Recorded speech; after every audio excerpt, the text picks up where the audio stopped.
Hello guys, it's your leader here, Dominator5, back with you bringing some more gaming content like I do, and as you could probably tell, we have some Advanced Warfare gameplay in the background, my first Advanced Warfare gameplay on this channel, and today I want to tell you guys my thoughts on Advanced Warfare. I did a video in the past saying that, I wouldn't really like Advanced Warfare, but, things are kind of different, so I just want to give you my insight and what is to come for Call of Duty 2015, so before we do that, I just wanted to go ahead and shout out Frustum.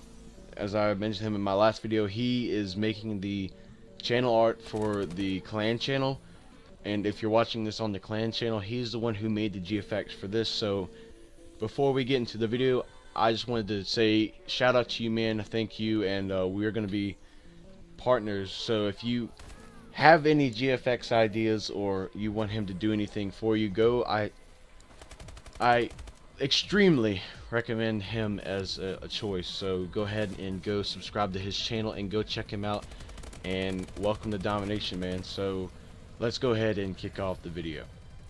First off, let's talk about the developers of this game, Sledgehammer. Okay, Sledgehammer, first thing I gotta say is I applaud you, because this is probably one of the best Call of Duty games I've played so far, and it's extremely opposite of what I had from the last time I made a video on Advanced Warfare, because I thought Advanced Warfare was going to be all this futuristic, BB gun shooting kind of stuff, but it's actually a really decent game in my opinion.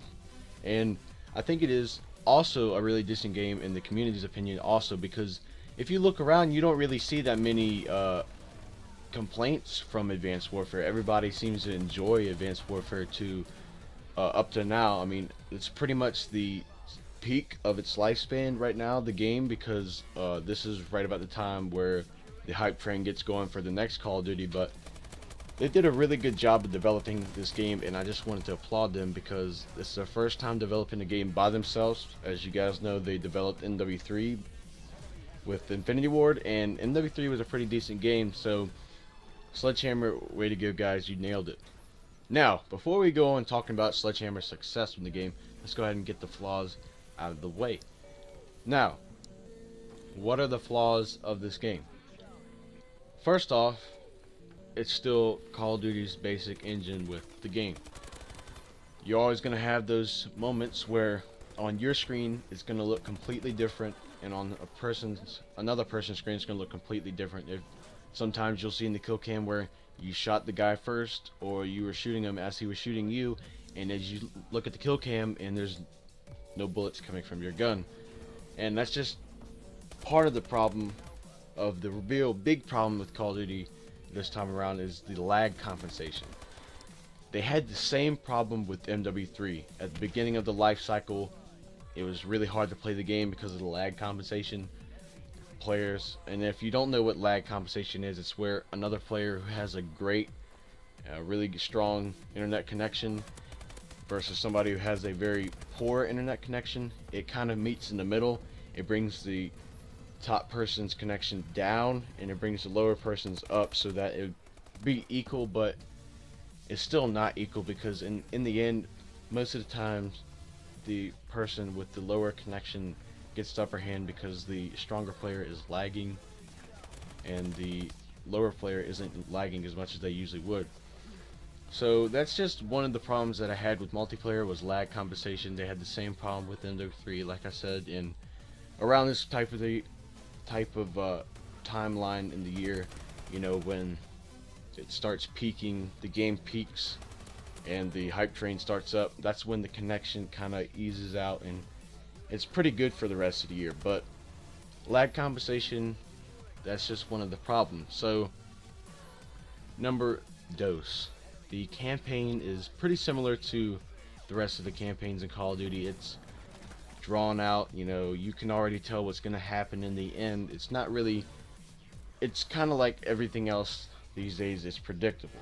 Now, some of the things that they did with the single player campaign was really nice. Like, they added the types where the exosuits you could upgrade and perks and stuff like that, and I thought that was really cool. and that you could get stuff from the campaign in the multiplayer. I thought that was pretty great, but the campaign is still Call of Duty campaign.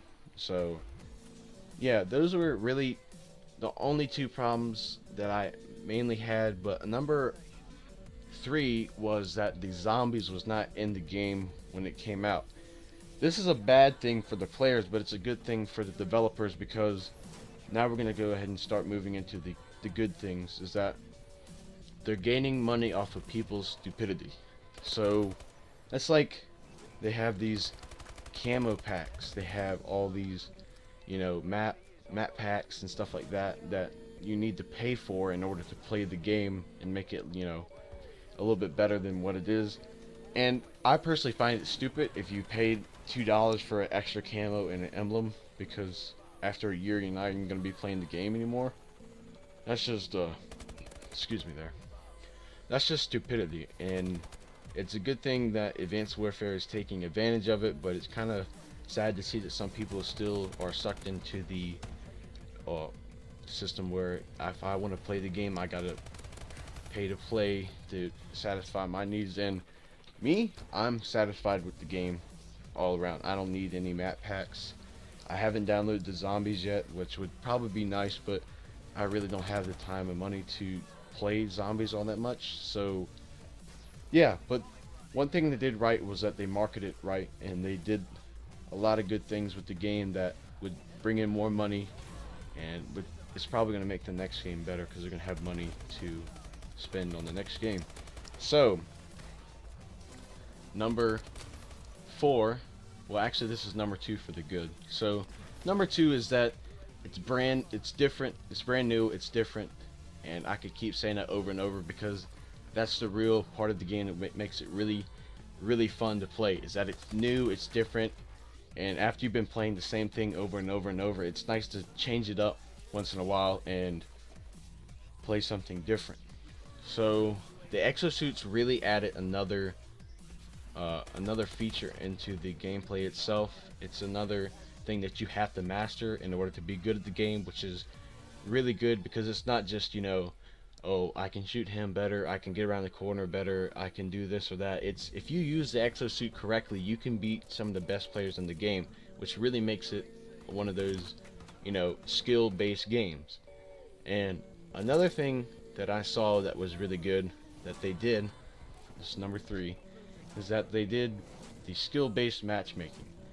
Now, may not be good for the players, because most of the players like to pub stomp and stuff like that, but it really tests your skill in the game, because you have to actually try to get a good score, and you actually have to try to play the objective to get a better to get a score. You can't just dominate every single game. You're gonna have those games where people with better skill are gonna come in and just take over the game, and I thought that they did that correctly. Another thing is that they brought war back from World at War. I thought that was pretty good. They got some new game types. They left in traditional stuff, and yeah, I really like that they changed everything up and brought some new to it. But I still think that the old Call of Duty is better. But I really don't have a problem with this futuristic game, to be honest. So another thing that they did right is that they brought back the community playlist, the ranked playlist, and like I just said, they implemented some new game types, and they kept the old traditional good game types. But one thing I really didn't like was that when you're on PlayStation 3 and Xbox 360, you don't have ground war. You gotta wait to get to PS4 to play ground war and stuff like that. I mean, I don't see what's the difference on two different console systems, why you have to have one that has ground war, one that doesn't. I guess it's just the way that the game runs, so who am I to judge? Overall, I think the game was really good, even though it was a Call of Duty campaign. The campaign was pretty good, the multiplayer was pretty good, it was pretty solid. I liked the way that the multiplayer felt. I liked the gun system that they had, the supply drop system, everything like that was on point. It was fresh, it was brand new. Sledgehammer did a really good job for their first go around in the cycle. We'll just see what they have to offer next time. So guys, this video is coming to a wrap. If you like the music in the background, check the description. go check out my channel and co-leader's channel in the description below. If you're watching this from the clan channel, if you're watching from my channel, go check out the clan channel. Everything you need to know will be in the description. But guys, if you like this video, click that like button. If you really like this video, click that favorite button. If you saw something that I did wrong or that you didn't like, leave your discretion in the comments below and click the dislike button. Helps me get better at what I do and love to do. Guys, also thank you for sticking with me through the period that I was gone, and I have more content coming up. So yeah, this has been your leader, Dominator5, signing out. Don't hate, dominate. Catch you guys in the next one.